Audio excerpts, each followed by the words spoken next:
Hi and welcome back to our YouTube channel. Today we are creating this Freddy Krueger inspired makeup. So if you want to know how you can create a Freddy Krueger just like this one, please keep watching because I will show you step by step in this video.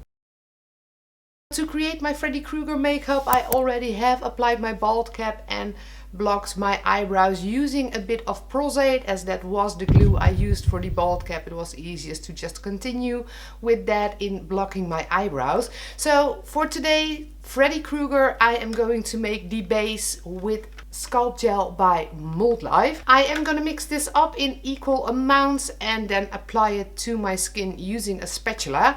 There is loads of Sculpt Gel to go on my skin today, so I will probably skip through this part pretty quickly, but know that you should apply this in small amounts, so just choose certain areas at a time and have the patience to let it set, because that takes about 10 minutes per bit you put on the skin. I have a very elaborate separate video on the Sculpt Gel if you are interested in more details on how to work with this. For now we are just going to create the Freddy Krueger.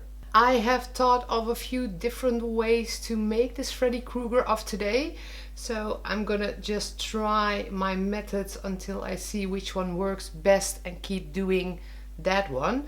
So I thought that if I would make a nice basic layer of Sculpt Gel and really smooth it out nice and evenly, I can then turn that nice smooth layer into burn wounds using alcohol on my spatula, of course.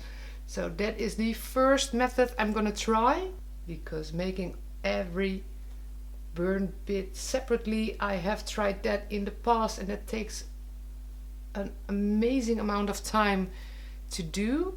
So I'm just gonna get my entire right side of my face, including a bit of the bald cap, in the Sculpt Gel.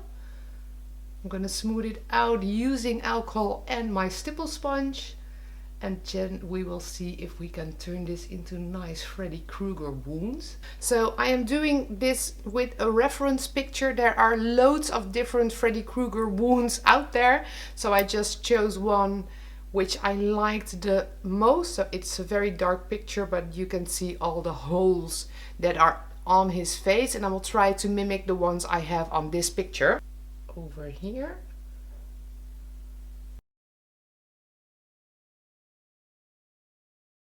So I know it's hard to see at this point, but I have made several holes and kind of the burn marks that we see in Freddy Krueger. So keeping any makeup good and sticking to the area around your mouth is difficult, because as your mouth is the one that moves the most, as we speak a lot, that is the skin that moves the most, and it is hardest to keep any makeup stuck to the area around your mouth. Using Sculpt Gel is kind of okay, as it is a flexible silicone, it can move with your skin, but if you would want to wear this all evening, I would make the layer around your mouth thin and with loads of the softener to make it easier to move with your skin. I'm a bit impatient, so the part in my neck probably hasn't set completely yet, but I am going to powder it anyway, and that is something I'm going to do with the Natural Set Powder by Ben Nye, and I'm using a large brush by Titanic Effects. This is one of their beauty brushes, and it's just the big powder brush. It's number 211, and well, it's one of my favorite powder brushes.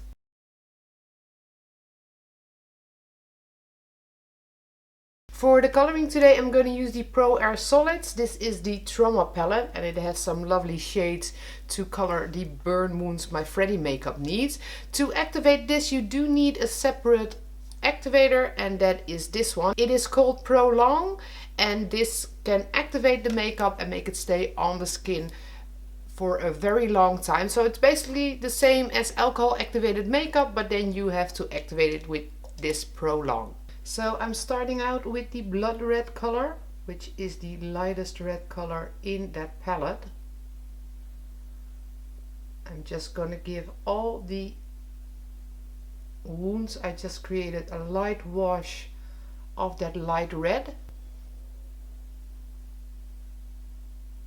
Old blood, which is darker than the first color, just to darken up those spots a bit. Bright red would suggest a fresh wound. Of course, Freddy doesn't really have fresh wounds, so I'm not covering them completely, not all of them at least, because I do want to give them some depth. I also leave a bit of that light red visible. Onto a more detailed brush with a bit of black on it. So trying to be real gentle with this. Time to put a bit of darkness to those eyes, because obviously mine are way too blue and too, well, not creepy character colored. Now the skin tone is a bit too pink for my liking, so I have a different solids palette. This is the Wicked palette, and I'm just going to use the bone and pale dead colors that are in there to give a bit more or less color to the skin tones. So I'm just going to gently stipple this over the skin tone. To get my teeth a bit more Freddy Krueger, I have the Brutal Tooth palette. This one is by Dashbo, and it has lovely colors to, well, ugly up your teeth. Clean them first with a towel, dry them, paint them with alcohol and the paint, and then, well, let it dry and you're good to go. So I'm hoping that the ears will be covered by the head as well, otherwise I will have to paint my ears, and I really don't want to today. But I think that Freddy has blue eyes. I honestly don't remember at this point, but my blue eyes are just too cute for this makeup. So I have the yellow werewolf lenses, and I will put them in, and hopefully they will scary up my look a bit more. So the head obviously doesn't cover my ears. But I think I am happy with the look overall, and I will just ignore my own ears for today. I have the hat and the sweater, which I could borrow from Dan, my friend, my Freddy Krueger, which has been Freddy on many of our events in the past and hopefully in the future as well. And I've got this kick-ass glove to go with the look. As I heard, this is one of the original movie props and it is pretty expensive, so I have to be very careful with this one, and I'm very grateful that I could borrow this. So with this, my Freddy Krueger makeup for today is done. I had fun creating this one. Putting the sculpture on the skin took quite some time, but I am happy with the result. So I hope you enjoyed the video as well. If you did, don't forget to give it a thumbs up and subscribe to our YouTube channel in the link below to stay tuned on all our videos. For now, I wish you a wonderful day and I hope to see you back next time.